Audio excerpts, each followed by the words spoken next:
UAE के अंदर अयोध्या श्री राम मंदिर की तरह एक बहुत बड़ा मंदिर दोस्तों, जो 700 करोड़ की लागत से वजीर आजम नरेंद्र मोदी पहले ग्लोबल लीडर हैं या भारतीय लीडर हैं जो किसी मुल्क में जाके मंदिर का इफ्तिताह। और ये यूएई की हिस्ट्री का सबसे बड़ा शो होने जा रहा है। 80,000 के करीब टिकट्स बिक चुकी हैं।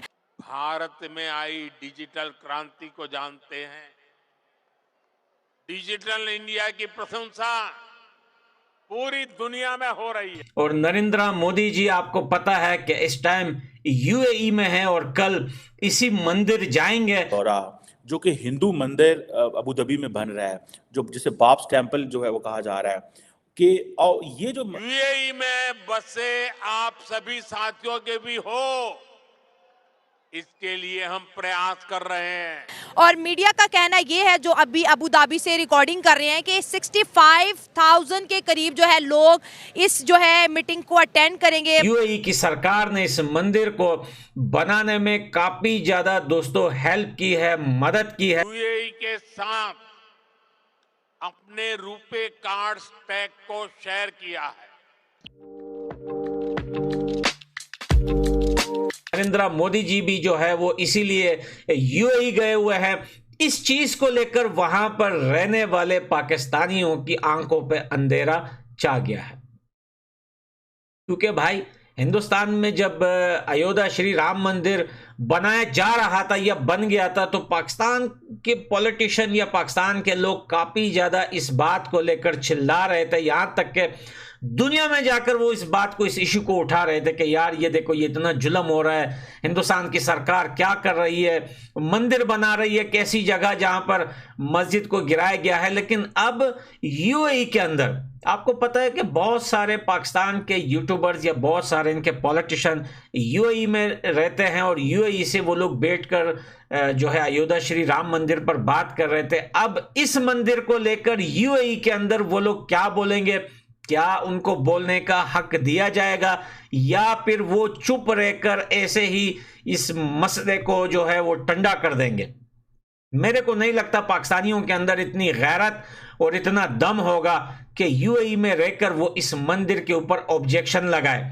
क्योंकि भाई अगर जब हिंदुस्तान में राम मंदिर बन रहा था तो 100 में से 50% पाकिस्तान के पॉलिटिशियन और यूट्यूबर, सोशल मीडिया एक्टिविस्ट सब यूएई से ही बातें कर रहे थे। अब जब यूएई के अंदर इतना ही बड़ा एक मंदिर बनाया गया है तो उस पर इन लोगों का क्या रिएक्शन होगा इसका पता चलेगा कल दोस्तों। कल पाकिस्तान की मीडिया में एक बार फिर मातम मचने वाला है, कल पाकिस्तान की मीडिया एक बार फिर रोने वाली है।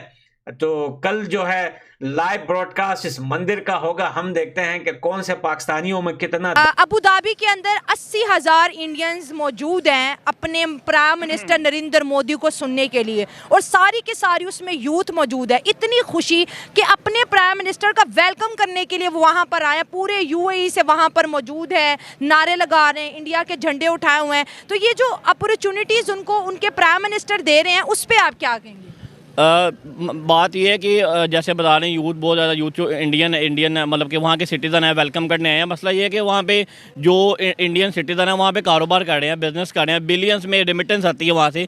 ऐसे थोड़ी पर जो उनके प्राइम मिनिस्टर हैं साल में 3-3 4-4 दफ़ा यूएई विजिट कर रहे हैं। इसके पीछे ज़ाहिर बात है अब मुझे तो लगता है ये कोई ना कोई और प्रोजेक्ट लेके आ रहे होंगे पीएम मोदी साहब इनके जो है, क्योंकि आपके सामने वहाँ पर लोग बिजनेस करते हैं, इंडिया रेमिटेंस आती है। हमारे यहाँ पर अगर वहाँ पर लोग मांगते हैं और जो काम करते हैं वो तो लीगल तरीके से यहाँ पैसे भी नहीं भेजते। तो अगर वहाँ से रेमिटेंस आ रही है वहाँ से यूएई से, क्या काम करना है, हम तो लेबर में ही जाते हैं। हाँ वही ना, हम लेबर में जाते हैं। यूएई से रेमिटेंस आती है, इंडिया को भी उसका फायदा होता है। ठीक है, उनकी इकोनॉमी में जारी बात है बिलियन में पैसे आएंगे यूएई से। जारी बात है उनकी फैमिलीज जो है वो बेशक यूएई में है, फैमिलीज तो इंडिया में है ना। पीछे रेमिटेंस आती है तो जारी बात है इंडिया की इकोनॉमी में और इजाफा होगा, डॉलर्स आते हैं, मुल्क में पैसे आते हैं। हम तो वहाँ पर बस मांगते रह जाएंगे। अब में आई डिजिटल क्रांति को जानते हैं। डिजिटल इंडिया की प्रशंसा पूरी दुनिया में हो रही है।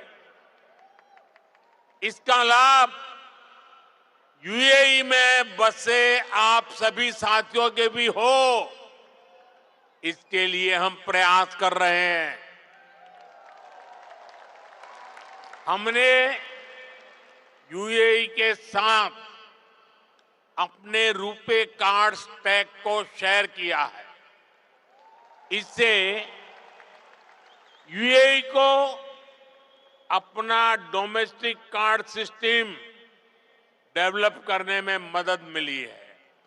और जानते हैं, भारत के सहयोग से बने कार्ड सिस्टम का यूएई ने क्या नाम रखा है? यूएई ने नाम रखा है जीवन। कितना खूबसूरत नाम दिया है यूएई ने। साथियों, जल्द ही यूएई में भी यूपीआई शुरू होने वाला है। इससे यूएई और भारतीय अकाउंट्स के बीच सीमलेस पेमेंट संभव हो पाएगी।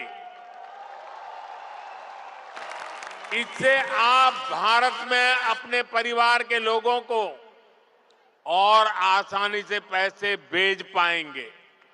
इस मंदिर को लेकर दुबई में आपको पता है कि इस मंदिर के अंदर जो कुछ इस्तेमाल हुआ है, जैसे सरिया, स्टील वगैरह, इसमें सब कुछ नक्काशी से हुआ है। यहां पर सब कुछ नक्काशी से बनाया गया है। बहुत ज्यादा जो है दोस्तों इसके ऊपर खर्चा आया है। और यहां तक के नॉर्मल जो रेत और बजरी होती है वो भी हिंदुस्तान से लाकर इसके अंदर यूज की गई है। ज्यादातर मटेरियल दोस्तों, यानी कि 100 में से 90% मटेरियल जो है वो हिंदुस्तान से लाकर इसमें यूज की गई है। बहुत बड़ा बताया जा रहा है कि ये मंदिर पता नहीं कितने 27 या कितने एकड़ में फैला हुआ है, काफी ज्यादा बड़ा है।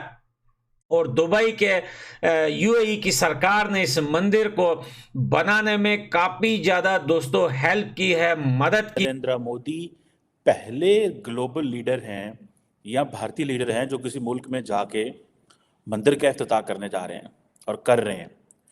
उन्होंने अपनी जो ट्विटर हैंडल है प्राइम मिनिस्टर मोदी का, अगर आप उस ट्विटर हैंडल पे जाएं तो उन्होंने 3 पैरे हैं उसमें तकरीबन, जिसपे वो कहते हैं कि मैं यूएई कतर जा रहा हूँ। और मोहम्मद बिन जैद के लिए तो बहुत लंबा एक 6 लाइनों की लिखा है, लेकिन तमीम बिन हम्माद अल थानी के लिए, जो कतर के अमीर हैं, उनके लिए सिर्फ इतना ही लिखा है कि मैं जो उनकी लीडरशिप में तरक्की हुई है मैं उसको देखने जा रहा हूँ।